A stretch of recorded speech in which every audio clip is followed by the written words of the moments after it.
어릴 때 친구 한 놈이 저에게 그런 말을 한 적이 있습니다. 호주는 죄수들의 나라라고요. 친구 말에 따르면 영국이 범죄 없는 나라를 만들기 위해 죄수들을 모아 쫓아버린 섬이 바로 호주랍니다. 어린 저도 반신반의했지만 성인이 될 때까지 그 친구 말을 믿었습니다. 친구의 말이 워낙 신빙성 있게 들렸거든요. 사실 이 주장은 지극히 과장된 말이죠. 유유상종이라고 세상만사에 무지했던 어릴 적 저와 제 친구들은 이러한 역사적 사실을 잘못 알고 있었습니다. 그럼 죄수들의 나라 호주, 정말 어떻게 된 걸까요?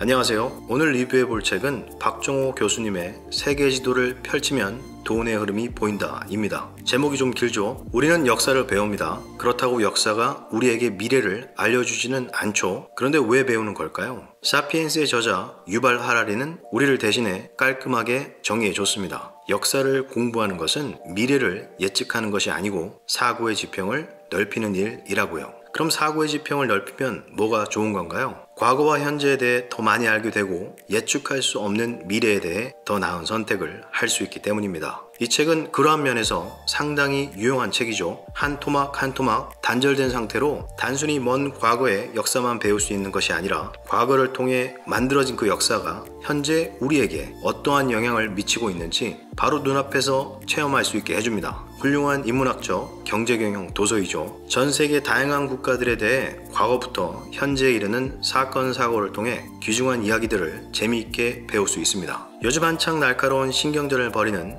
미중 분쟁, 그리고 이스라엘 하마스 전쟁 이후 고조되는 헤즈볼라의 움직임은 우리에게 어떤 영향을 주는 걸까요? 침몰하고 있는 인도네시아의 수도 자카르타는 재앙일까요? 아니면 우리에게 주어진 또 다른 기회의 원천일까요? 이러한 사건을 바라볼 때 역사적 배경 지식이 결여되어 있다면 인문학적 사고에도 영향을 미칠 겁니다. 자칫 지루하고 흥미가 떨어질 수 있는 많은 역사적 진실을 재미있게 머리에 각인이 되도록 글재주를 펼친 박종호 교수님의 스토리텔링이 암울한 현실 속에서 당신의 올바른 판단을 이끌어주리라 기대합니다. 최근 제가 관심을 가졌던 호주에 대해 소개하는 것으로 이 책의 리뷰를 시작하겠습니다.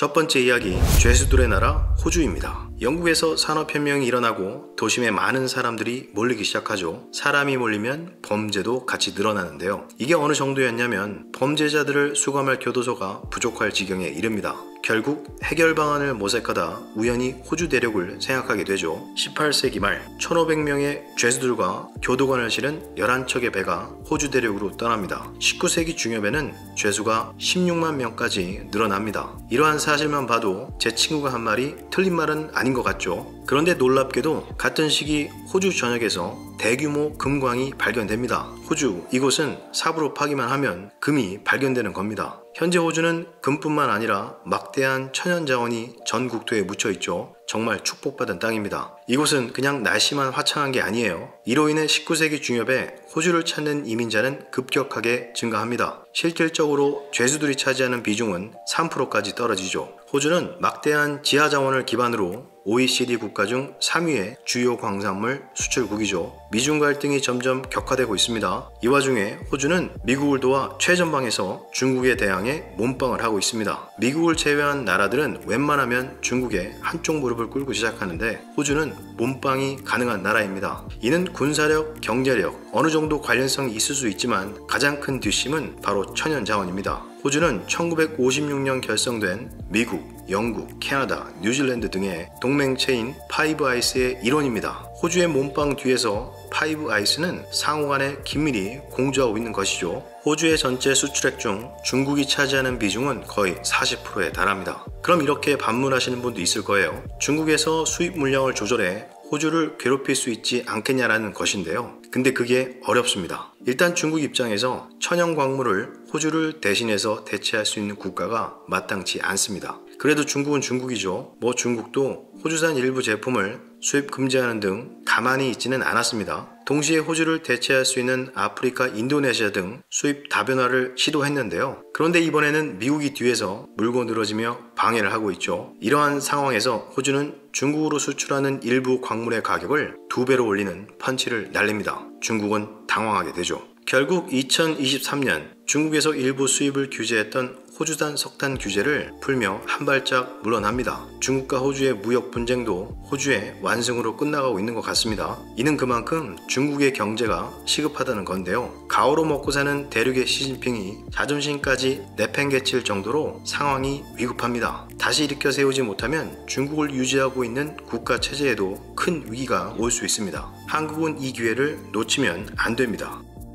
두 번째 이야기, 침몰하는 인도네시아입니다. 인류가 만든 재앙, 기후변화로 인한 해수면 상승은 연안 도시를 기점으로 서서히 바다가 육지를 먹어치우고 있죠. 예상된 일이었습니다. 문제는 생각했던 것보다 훨씬 이르게 재앙이 찾아왔다는 건데요. 사실 이번 사건은 자연재해가 아닌 인재로 촉발된 문제입니다. 현재 인도네시아의 수도 자카르타는 해수면 상승과 관계없이 점점 침몰하고 있습니다. 인도네시아는 17,500개의 섬으로 구성되어 있으며 이 중 인간이 생활할 수 있는 곳은 6천여 개에 이릅니다. 인구는 약 2억 7천만 명으로 현재도 급격하게 늘어나고 있죠. 그런데 수도 자카르타가 있는 이 자바섬에 인구의 절반이 몰려서 살고 있습니다. 그러다 보니 도시로 몰려드는 사람들로 인해 세계 최악의 교통체증이라는 오명을 갖고 있습니다. 도보 10분이면 가는 거리를 차로 가면 1시간 이상 소요되는 경우가 태반이라고 합니다. 문제는 자카르타의 상수도 시설이 제대로 갖춰지지 않았다는 겁니다.